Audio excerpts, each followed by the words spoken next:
Recursion. It's the word that instantly makes some people, even seasoned software engineers, kind of clutch their pearls. Right. For others, it's that embarrassing, that mysterious gap in their technical knowledge. Right. The one they dread seeing pop up during a coding interview. It really does carry this overblown reputation for being inherently difficult, almost magical. Yeah. And I think that's largely because the mechanics rely on elements programmers often can't explicitly see when they're just looking at their own code. It feels like control is being handed off to some unknown entity. Exactly. And we are here to break that spell. Our mission today is a deep dive, using insights primarily from the Recursive Book of Recursion by Sweigart. We want to understand what recursion is, how it works, and maybe most importantly, when it's genuinely the right tool. And when it's an absolutely terrible idea to implement it. Yes. We really need to dispel the mystery entirely. Because while the name sounds intimidating, the fundamental concepts are, well, they're deceptively simple. They rely on core structural elements of the computer that most of us just take for granted. Before we get into the code, we have to acknowledge the famous cliches, right? The self-referential jokes, because they really nail the core concept. Oh, yeah. Recursion is inherently meta. It's the Inception dreams within dreams. It's the Google search bar asking, did you mean recursion? Which, of course, links you right back to the search results for recursion. Exactly. The concept is defined by that self-reference. In programming terms, the definition is concrete. A recursive function is simply a function that calls itself, either directly or indirectly. Okay, so let's unpack that core idea. A function calling itself. If function A calls function A, how on earth does the program know where to resume execution? How does it keep track of all those nested calls without getting hopelessly lost? That is the secret sauce that so many beginner tutorials just skip over, the call stack. The call stack is the invisible engine controlling the flow of execution in, well, almost every programming language. Well, that's why it feels so strange. It's why it feels strange, yeah, because it leverages this stack mechanism that is usually hidden from view. Okay, so we need to define that fundamental concept first. What exactly is a stack? A stack is probably the simplest kind of data structure imaginable. Think of it like a spring-loaded tray dispenser at a cafeteria. It's LIFO. Last in, first out. Last in, first out. You can only put things on top, and you can only take things off the top. So the last item you placed is the first one you can retrieve. I like the analogy of a web browser's back button history. The last page you visited is the first one you go back to when you press back. That's a perfect LIFO system. It is. And the call stack uses this LIFO structure to manage all function calls, not just recursive ones. Every time any function is called, the programming language creates what's called a frame object, or just a frame, and pushes it onto the top of the stack. So the stack is physically growing in the computer's memory every time we call a function. Mm-hmm. What's in that frame that's so crucial? 3 essential pieces of information are stored in each frame. First is the return address, which is the exact line of code the program must go back to when the function finishes its work. Second, the arguments that were passed into the function. And third, and this is critical, all the local variables used within that function. Ah, okay. So this is why I can define a local variable named, say, spam inside my main function and then call a different function that also uses a local variable named spam, and they don't interfere with each other. Precisely. They are stored in completely separate, insulated environments, separate frames on the stack. When that inner function finishes its job and returns a value, its entire frame is popped off the stack. And the program just looks at the frame underneath it to find the return address and continue on. That's the heart of how program flow works. So if every function call pushes a frame onto the stack, what happens when a function is recursive and doesn't have a stop condition? It just keeps calling itself forever, right? Yeah. Pushing frames endlessly. And that leads to the famous and usually catastrophic stack overflow. Because the call stack uses a finite amount of computer memory, a region specifically allocated for it, an infinite chain of function calls will eventually just use up all that memory. The program crashes with an error like maximum recursion depth exceeded. And those limits are surprisingly low, aren't they? For Yeah. Python, our sources note that the default limit is typically set to only about 1,000 function calls. Yeah, which means you only need 1,001 recursive calls before your program is completely dead. Wow. It's a necessary, a pragmatic defense against runaway code.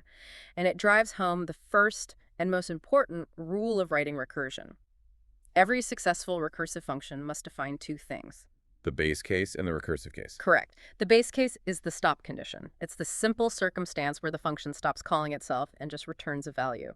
And the recursive case is where it calls itself again. Right, and always with slightly modified arguments to make sure the problem is getting smaller. I think the most challenging part for beginners is visualizing the order of execution. Let's use that simple example, count down and up, which counts down from a number and then counts back up. That's a great example. When you look at that function, the code in the recursive case is actually split into two halves, and this is the key to understanding recursive flow. Walk us through that split execution. So when you call count down and up 3, that function prints 3. Then, before it gets to the second half of its code, it hits the recursive call, count down and up 2. The entire state of the 3 call is paused and pushed onto the stack. So then 2 is pushed, then 1. All of them just sitting there, half executed, waiting for the return. Exactly. This continues until the function call for 0 happens. Now 0 hits the base case, so it executes fully and returns immediately. Its frame gets popped. And now the call stack can resume the execution of the frame that's now on top. Which is a function where the number was 1. That function, having received a return value, now executes its second half of code, the countup part. It prints 1 again and then returns. And this popping and resuming continues, working its way back up the stack. So 2 gets resumed and prints 2, then 3 gets resumed and prints 3. The base case is reached first, but the final result of the entire algorithm only finishes when the original call returns, after every single frame has been popped off the stack. The countdown happens on the way down, and the countup happens on the way back up. That visualization of execution being split into two phases, the downward journey of pending work and the upward journey of completing that work, that is the absolute core mechanism we need to grasp. Absolutely. Now let's pivot from the structural mechanics to the practicality of this. Since we established that recursion is powered by the call stack, Right. and since we know we can define and manage a stack data structure explicitly in our own code, we arrive at a critical insight. Any recursive code can be written iteratively using a standard loop and an explicit stack. So recursion isn't some magical complex thing that solves unique problems. It's really just a structural choice. It is. And often, based on the examples in the sources, it's the wrong choice, isn't it? Why are factorials and Fibonacci the poster children for terrible recursive performance? Let's start with factorials. N. Mathematically, defining a factorial recursively as n equals n times n1 is pristine. It's elegant. It looks beautiful. It does, but if you try to implement this recursively in Python, the calculation for something relatively small, like 1001, instantly runs you into that hard stack overflow error. You simply cannot generate a stack of frames that deep because the computer stops you. But the iterative solution for factorials, just running a loop from 1 up to n and multiplying, is trivial and instantaneous. So there is zero benefit to the recursive implementation, only catastrophic risk. Precisely. Factorials fail because of the stack limit. But the Fibonacci sequence example is even more damning because it fails due to algorithmic redundancy. The classic recursive definition is fib of n equals fib of n minus 1 plus fib of n minus 2. If you trace that out, it seems deceptively simple. It is deceptively slow. Imagine calculating fib of 6. To get that, you need fib of 5 and fib of 4. Okay, to get fib of 5, you need fib of 4 and fib of 3. Wait, you just said fib of 4 twice. That's it. We are now calculating fib of 4 twice. That tree of calculations just branches out and recalculates the same small numbers over and over again. So if you visualize the full execution tree for fib of 6, you're calculating fib of 3 times, fib of 2 5 times. And fib of 1 8 times. This redundancy grows exponentially with n. How bad does that actually get in real terms? It's notoriously awful. The sources state that while a simple iterative algorithm can calculate fib of 100 in less than a second, the naive recursive algorithm would literally take over 1,000,000 years to complete.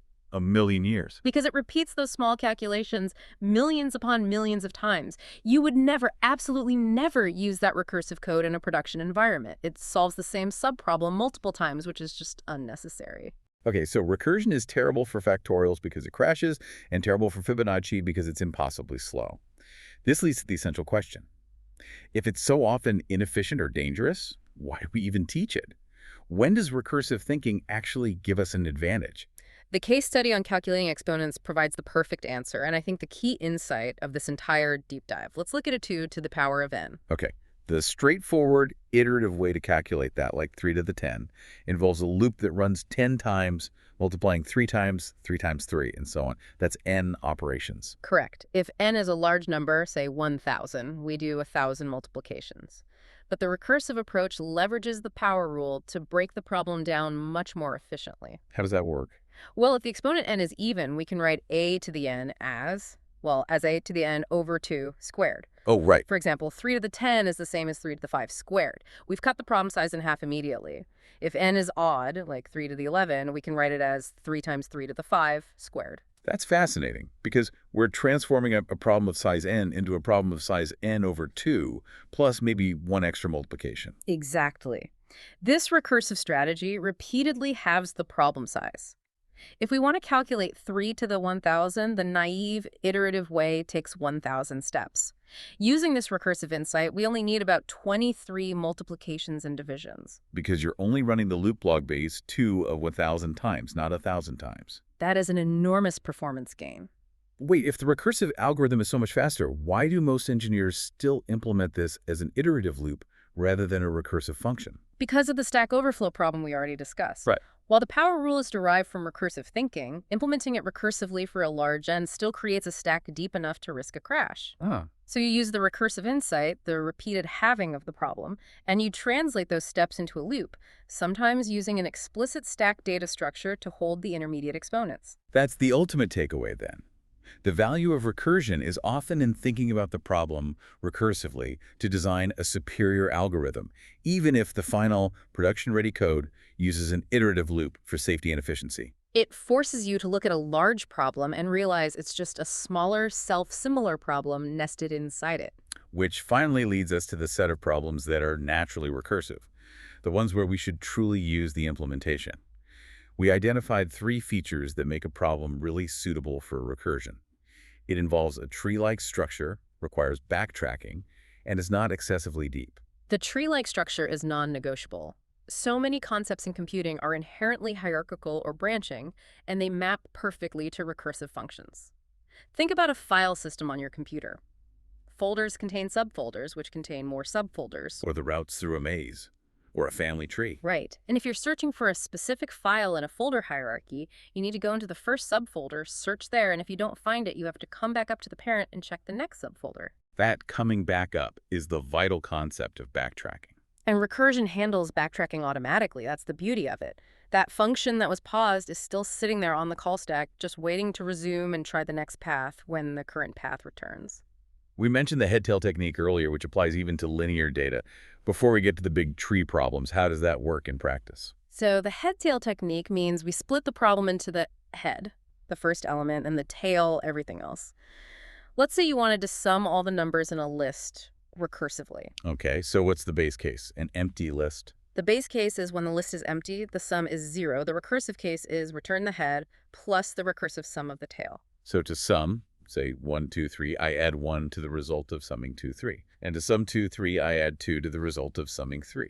And that process continues until the list is empty, and then all those values are added up on the way back out of the stack. It's simple, it's elegant, and it perfectly illustrates the base and recursive cases. We use this exact logic for more complex string operations, like reversing a string or checking for palindromes. But for the real power of recursion, the place where it shines brightest, we have to look at the Tower of Hanoi puzzle. This is the prime recursive puzzle. It is the definitive example because the problem structure demands self-similarity. If you want to move 10 disks, the algorithm forces you to first solve the problem of moving 9 disks twice. You literally cannot solve it without that recursive breakdown. Let's quickly recap the setup. 3 poles, varying sizes of disks stacked on a starting pole, and you must move the entire stack to a destination pole. Right, and you have to obey the rule that a larger disk can never sit on top of a smaller one. Okay. So to move a tower of n disks from the source pole to the destination pole, you follow this structure. Step 1. Move the top n-1 disks from the source pole to the temporary pole. That's the first subproblem. And since we're calling a function to move n-1 disks, the program is implicitly doing this same process recursively until that n-1 becomes 1. Precisely. Once those n-1 disks are safely out of the way, step 2 is simple. Move the largest disk, the nth disk, from the source to the destination. This is kind of the base case for the larger problem. And step 3 is the final recursive call. Move those n-1 disks from the temporary pole onto the destination pole, using the now empty source pole as the new temporary space. It's a perfect self-referential pattern. Solve for n, by solving for n-1 twice. And that fractal nature of the solution is why the complexity is defined by the formula 2 to the n-1 moves. If you have 64 disks, which is the historical legend, it would take centuries to move the tower. It demonstrates true exponential growth. But here, the exponential cost is the required solution path. It feels justified, unlike the redundant calculation cost of Fibonacci. Exactly. The cost here is intrinsic to the problem. Speaking of practical, justified applications that use this tree structure, let's bring it back to a modern utility. The flood fill algorithm used in graphics programs. The paint bucket tool. Right. You click a pixel, and the algorithm kicks off a highly recursive process. It checks that clicked pixel, changes its color, and then recursively calls itself on its 4 immediate neighbors up, down, left, and right.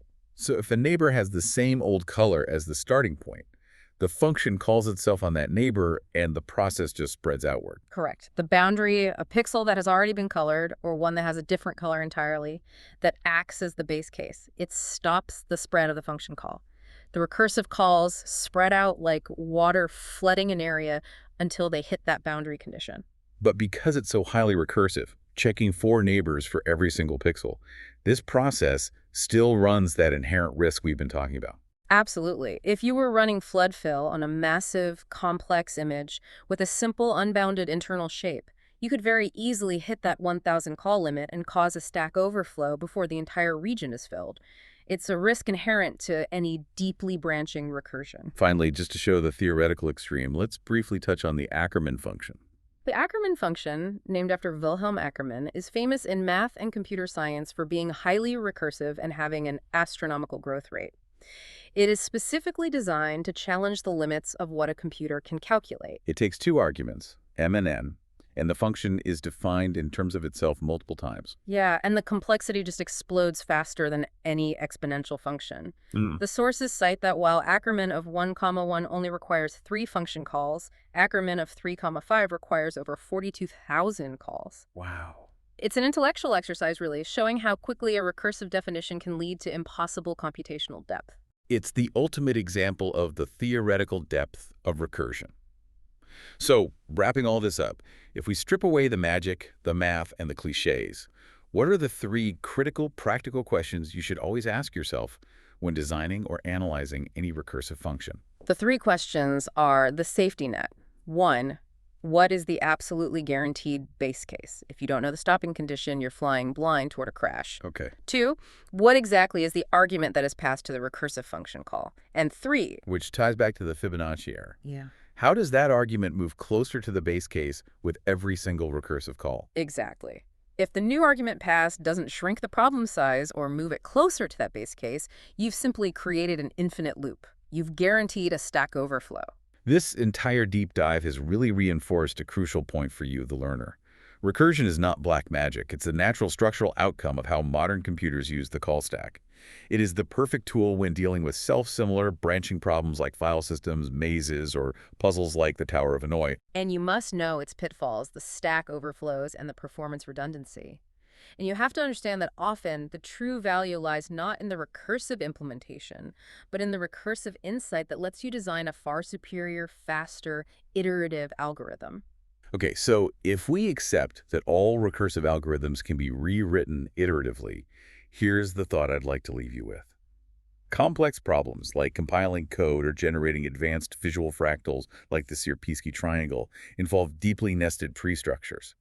These are often navigated using highly recursive techniques like pre-order, post-order, and in-order tree traversal. Right. So if you encounter one of these truly complex structures, how might the knowledge of those specific recursive tree traversal techniques help you design the non-recursive iterative solution more efficiently?